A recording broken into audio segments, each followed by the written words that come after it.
Hello மக்களே, கொஞ்சம் imagine பண்ணி பாருங்க, வானத்தில் ஒரு புயல் வந்தால் எப்படி இருக்கும். ரெண்டாவது நீங்கள் தூங்கும் போது 2 நிலா இருந்தால் எப்படி இருக்கும். அந்த மாதிரி இயற்கைக்கு எதிராக நடந்த ஒரு 5 விஷயத்தை காமிக்கிறேன் பாருங்க. எக்ஸாம்பிளுக்கு இந்த மின்னல் மாதிரி. அமெரிக்காவில் இருக்கிற ஒரு ஆற்றுல தண்ணி ரொம்ப நாள் வரலன்னு சொல்லிட்டு ஒரு கவர் எட்டி பார்த்துட்டு இருக்காரு. அதுக்கப்புறம் தான் பார்த்தா ஏதோ எரிமலை குழம்பு மாதிரி வந்துட்டு இருக்கு. அது கொஞ்சம் வந்தால் பரவாயில்ல, ஒரு ஊரே ரொம்ப அளவுக்கு வருது பாருங்களா. அண்டார்டிகாவில் எல்லாரும் டூர் போயிட்டு இருக்கும்போது மலையோட ஒரு பகுதியே உடஞ்சி கடலுக்குள்ளே விழுது.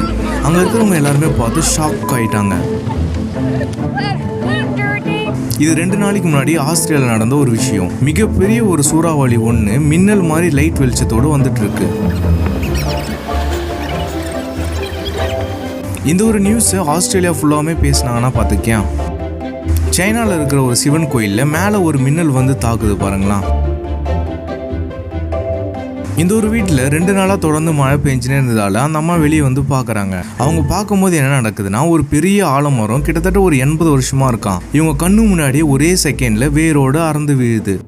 இந்த மாதிரி குட்டி குட்டி வீடியோஸை பார்க்க என்னோட சேனலை சப்ஸ்கிரைப் பண்ணிடுங்க. மறக்காமல் சப்ஸ்கிரைப் பண்ணுங்கள்.